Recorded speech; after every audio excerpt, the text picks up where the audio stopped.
secondes. Ce jour-là, ta mère, elle a l'impression qu'elle allait mourir, tellement les douleurs, elles sont intenses. Et les hommes, on ne sait pas de quoi on parle quand on parle de cela. Il n'y a qu'une femme qui peut l'expliquer. Quand ta mère, pendant 2 ans, elle t'a allaité, elle ne dormait pas la nuit. Pendant 2 ans, tu lui as perturbé son sommeil. Quand tes parents, à 4 heures du matin, ils sont levés pour aller travailler, pour t'acheter des vêtements. Quand lorsque tu es malade, ta mère, elle ne trouve pas le sommeil. Même quand tu as 30 ou 40 ans, si tu rentres à 1 heure du matin, ta mère, elle t'attend encore pour demander de tes nouvelles ou pour te préparer à manger. Qui va se comporter avec toi si ce n'est pas ta mère et ton père? Qui va se comporter comme ça avec toi? Et nous, on est gentils avec nos copains. À n'importe quelle heure, on répond à l'appel de nos amis qui nous demandent de l'aide, on les aide. Mais est-ce qu'on aide nos parents? Est-ce qu'on est à leur écoute? Est-ce qu'on leur donne du temps? Est-ce qu'on leur montre du respect? Les anciens, ils disaient, Zayd al-Abidin, le petit-fils de Ali ibn Abi Talib, il disait, on lui disait, toi, tu es quelqu'un de très bon avec tes parents, pourquoi tu manges jamais avec ta mère? Il dit, parce que j'ai peur, si ma mère, elle voit dans l'assiette quelque chose qu'elle a envie de prendre, et si je le prends avant elle, j'ai peur qu'Allah, il compte cela comme la désobéissance. Et il disait rien d'étonnant à cela. Il disait, ceux qui ont vécu avant nous, ils considéraient comme un manque de respect envers les parents que d'habiter au premier étage et que de laisser habiter les parents au rez-de-chaussée. Regardez jusqu'où ça allait. Allahu Akbar.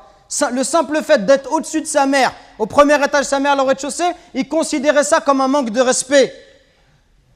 Et d'autres chez les Sahaba, ils disaient, quand il y avait un scorpion qui est rentré dans un trou, il a mis sa main et il s'est fait piquer. On lui dit, pourquoi tu mets ta main alors qu'il y a un scorpion? Il dit, parce que j'ai peur que ce scorpion il sorte et qu'il ne pique ma mère. Regardez le respect. Et regardez aujourd'hui l'attitude des enfants envers les parents. Regardez ne serait-ce que le regard, les yeux.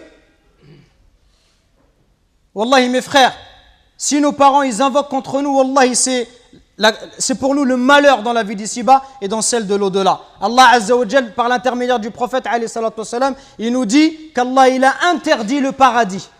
Interdit le paradis à celui qui désobéit à ses parents. Donc attention mes frères, à ne pas causer du tort à nos parents, à ne pas leur manquer de respect, mais soyons plutôt à leur écoute, soyons plutôt bons, miséricordieux pour eux. Et ceux qui doivent le plus profiter de notre générosité, de notre douceur, notre bonté, notre bon comportement, les premiers à profiter de cela, ça doit être nos parents. Parce que viendra un jour où ils vont partir, et le jour où ils vont partir, tu vas regretter. Et tu vas dire, ah, si je pouvais encore faire du khair à mon père, si je pouvais encore faire du khair à ma mère. Nous récoltons vos dons pour la construction d'une nouvelle mosquée à Longjumeau. Walillahi alhamd. Barakallahu fikum. Qu'Allah il accepte ces dons de votre part. Et continuons, Inch'Allah. Et bi'idhnillah, dans pas longtemps, on espère avoir de bonnes nouvelles. Qumu ila salatikum yarhamni wa yarhamkumullah.